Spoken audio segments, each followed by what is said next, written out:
Live It Engineer says, "You've seen a lot of students over the years. What good traits and habits made them exceptional? What bad traits self-sabotage the less successful students?"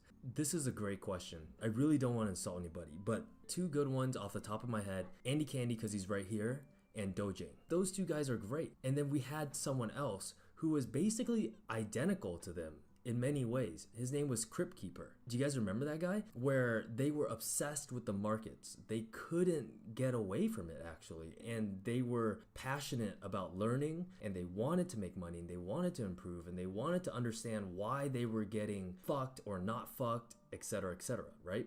Now, the only key difference was that some people can tolerate failure a little bit better. Some people understand, like, okay, losing is part of the game, and they're able to brush off a lot of the pressures and losses that come with the territory. It's like for every successful person in any sport, in any field, they've been rejected or they've lost or they failed a lot of fucking times. And the key is just to not let all of that bog you down, to not become one of those guys who are just bitter and resentful, and they're emotional, and they hate the markets, and they think everyone's out to fucking scam them, and everything's a scam, and they're always paranoid, they're no longer optimistic, they always look at ways to fuck the market. And that's essentially it, because trading is not that hard. Trading is really not that hard. It's more like, how much pain can you endure without becoming that person? Which is why when you see on Twitter, a lot of people who are successful in trading, they're actually very chill, they're very mellow, they're very relaxed, and they understand that failure is part of the process. And then other people, you'll hear like they're just bitching and moaning all the time. Every single fucking day they're whining.